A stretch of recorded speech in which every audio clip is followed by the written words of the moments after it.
Yang pertama untuk melakukan identifikasi kita mesti membandingkan etika-etika yang ada dan norma yang berlaku. Kemudian yang kedua, setelah membandingkan itu maka kita akan memilah dan memilih mana yang akan kita terapkan dan mana yang harus kita agak kesampingkan. Itu yang simpelnya. Kemudian bagaimana Bapak menjalankan pengambilan keputusan di sekolah, terutama untuk kasus-kasus di mana ada dua kepentingan yang keduanya sama-sama benar atau keduanya sama-sama mengandung nilai kebajikan selama ini? Yang pertama kita harus memperhatikan prioritas, jadi prioritasnya yaitu kepentingan. Yang kedua selain prioritas adalah peluang untuk berkembangnya, peluang ke depan. Jadi dua hal pokok yang kita perhatikan yaitu peluang ke depan dan prioritas yang ada. Itu saja.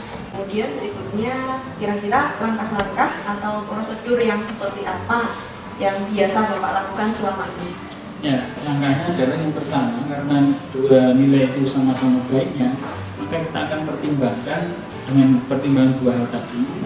Dan ketika kita sudah memilih, maka pilihan itulah yang harus kita lakukan. Kita menyadari tidak bisa semuanya kita melakukan satu, mempertimbangkan hal di atas. Hal-hal apa saja sih yang selama ini Bapak anggap itu efektif kemudian dalam pengambilan keputusan pada kasus-kasus yang dilema etika di mana Bapak itu mengalami kebingungan ini mana yang harus diambil gitu karena sama-sama benar dua pilihan itu? Yang pertama tadi sesuai yang pertama adalah nilai yang kebenaran yang normatif, artinya normatif di sini adalah sesuai regulasi yang ada, kemudian yang memiliki peluang besar untuk kita kembangkan. Dan yang ketiga, selain memiliki peluang besar untuk kita kembangkan, memiliki peluang yang terkecil berbenturan dengan kepentingan yang lain. Selama ini Pak, hal-hal apa yang merupakan tantangan? Jadi tantangan Bapak ketika mau mengambil keputusan pada kasus-kasus dilema etika itu tantangannya apa? Yang pertama adalah tidak bisa memuaskan semua pihak. Karena apapun yang kita ambil, pasti ada pihak yang tidak mutlak puas. Itu yang paling pokok. Kemudian apakah Bapak memiliki sebuah jadwal tertentu atau program untuk menyelesaikan kasus dilema etika? Yang pertama, ketika itu tidak menyangkut banyak kepentingan, maka harus segera diselesaikan. Tapi kalau yang menyangkut banyak kepentingan, banyak pihak, maka harus dipertimbangkan banyak hal. Dan yang ketiga, kita tidak punya agenda khusus untuk itu ya. Sepanjang ada persoalan, ada masalah baru itu. Kalau kecil ya langsung harus segera diatasi. Kalau menyangkut banyak orang, banyak kepentingan ya harus melalui pertimbangan yang banyak juga. Jadi adakah seseorang atau faktor-faktor yang selama ini mempermudah atau membantu Bapak dalam mengambil suatu keputusan dalam kasus dilema etika? Ya, yang jelas khususnya di sekolah kita, di sekolah itu pasti ada guru atau siapapun yang senior. Kita akan minta gambaran pertimbangan atau gambaran menyeluruh dari beliau, karena beliau yang paling tahu nilai kondisi yang ada dan berlaku yang di sekolah selama ini. Jadi kita harus komunikasi dengan guru-guru senior. Ya, betul. Dari semua hal yang telah disampaikan tadi, pembelajaran apa yang dapat Bapak petik dari pengalaman Bapak mengambil keputusan dilema etika tadi? Yang pertama adalah perlu kesadaran bahwa etika harus dijalankan. Kedua, untuk menjalankan sebuah etika tidak mungkin memuaskan semua pihak. Yang ketiga, untuk menjalankan etika khususnya di lingkungan sekolah juga harus memperhatikan budaya sekolah. Nah, untuk mengetahui budaya sekolah tadi, maka perlu kita mengajak berhubung dengan guru-guru senior yang telah lama di sini.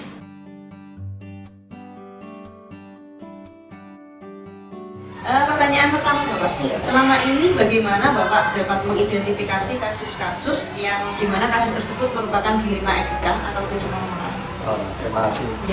Selama ini yang terjadi di lingkungan sekolah, kalau ada kasus yang mengenai etika dari beberapa permasalahan itu, kita melakukan pemetaan di lingkungan kerja terhadap permasalahan dan kita melakukan pemetaan.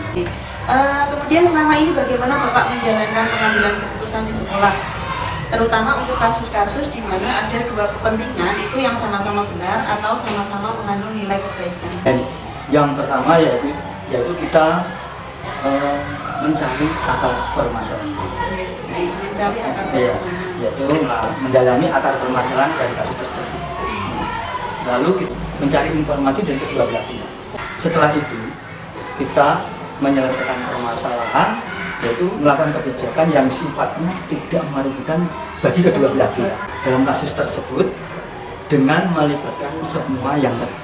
Jadi misalkan kita ada dua kasus, kedua-duanya kita pendekatan, kita ajak bicara dari hati ke hati, pendekatan secara emosional.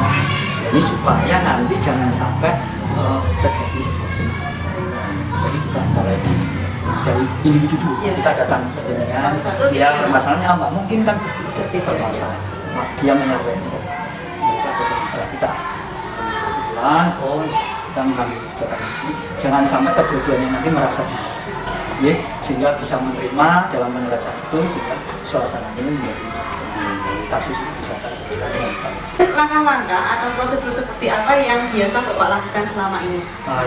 Dari tadi sudah saya sampaikan, kita melakukan pemetaan dulu, sama masalah itu ada, lalu mengidentifikasi masalah yang terjadi, lalu membuat strategi cara bagaimana menyelesaikan kasus supaya baik bisa diterima. Nah, ini perlu sekali lalu diadakan tindakan perlu sekali nanti ke depan cara menyikapi. Kemudian hal-hal apa yang selama ini Bapak anggap itu efektif dalam mengambil keputusan pada kasus-kasus dilema etika? Yang efektif itu seperti apa? Yang paling efektif kalau saya pribadi yang saya terapkan, saya mempunyai filosofi yaitu membangun kemitraan di lingkungan kerja, membangun kemitraan di lingkungan kerja, di mana di situ adanya keterbukaan di antara kita sama teman, lalu adanya keharmonisan antara jangan sampai saling juga mencurigai. Nah ini perlu sekali.